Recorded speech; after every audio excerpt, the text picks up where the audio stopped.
You've been playing a character for so long, you forgot it was a performance. The careful words, the managed reactions, the version of yourself that keeps things smooth. It worked. It kept you safe. But somewhere along the way, you stopped recognizing the person looking back. Here's what that feels like.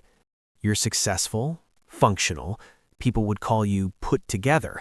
But inside, there's this quiet dissonance. You say yes when you mean no, you laugh at jokes that aren't funny, you perform interest in conversations that drain you, not because you're fake, because you learned a long time ago that survival had conditions. Maybe you learned that anger was dangerous, so you became agreeable. Maybe you learned that needs were burdens, so you became self-sufficient. Maybe you learned that visibility invited criticism, so you became invisible. These weren't conscious choices, they were adaptations. Your nervous system made a deal. Sacrifice authenticity, gain safety. And for years, maybe decades, that deal worked. But here's what no one tells you about survival strategies. They have an expiration date. The personality you built wasn't designed for thriving, it was designed for enduring. And the context that required it, it's gone. You're not broken, you're not defective, you're running outdated software on new hardware. The psychologist Carl Rogers called this the gap between the real self and the ideal self. But there's a third self most people miss, the adapted self, the version you became to meet the demands of your environment. And that self is now in conflict with who you actually are. Let's talk about what's happening in your brain.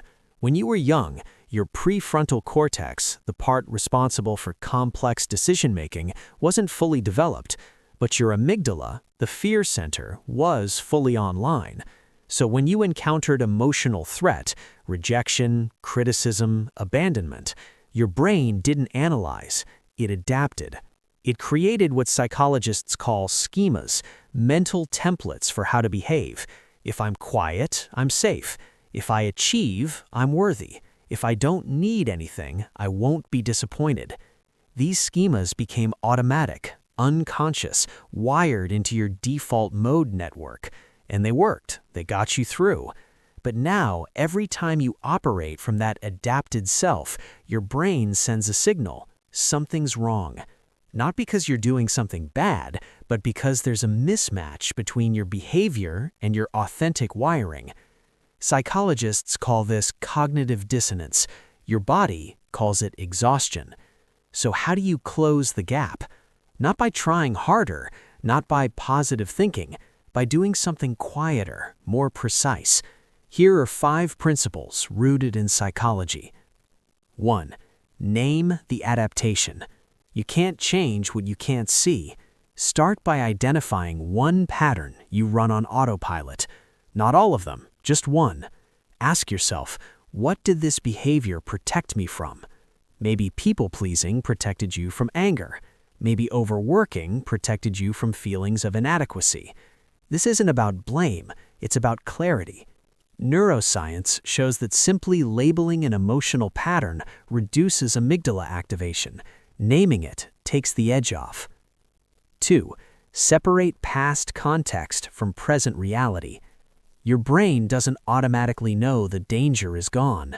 It's still scanning for the threats that shaped you. So you need to actively update the operating system. When you notice the adaptation running, pause. Ask, is this response relevant to right now, or am I reacting to a memory?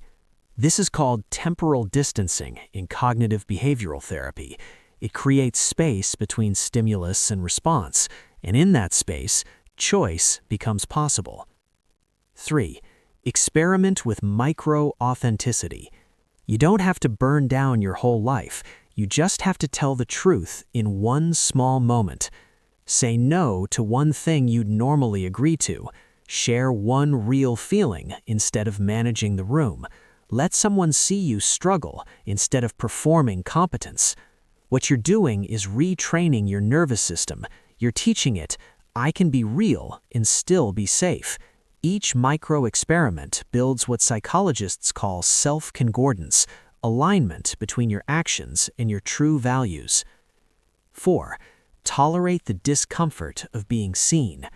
Here's the hard part. When you stop performing, people notice. Some will be confused, some will resist, some will prefer the old version. That's not a sign you're doing it wrong, it's a sign you're doing it right.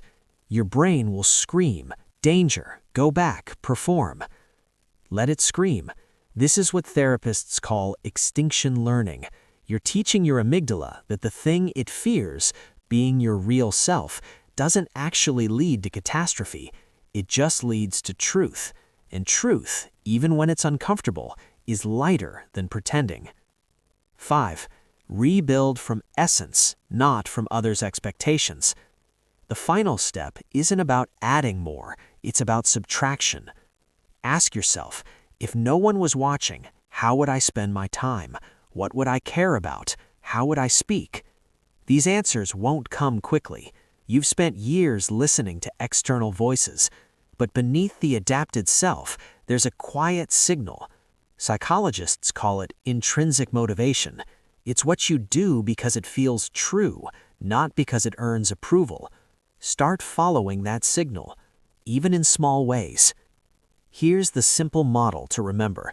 You are not one self, you are 3. The real self, who you are beneath conditioning, the adapted self, who you became to survive, and the integrated self, who you're becoming as you close the gap. The goal isn't to destroy the adapted self. It served you. It kept you alive. The goal is to stop letting it run the show. Because the life you're living now doesn't require a performance. It requires presence. You've been carrying a version of yourself that was never meant to be permanent. It was a shield, a strategy, a shape you took through a narrow door. But you're not in that room anymore. And the door ahead, it's wide enough for all of you.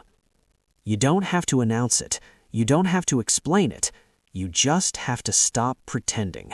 One moment at a time. One true word at a time. The personality you built to survive is no longer you. And that's not a loss. It's a homecoming.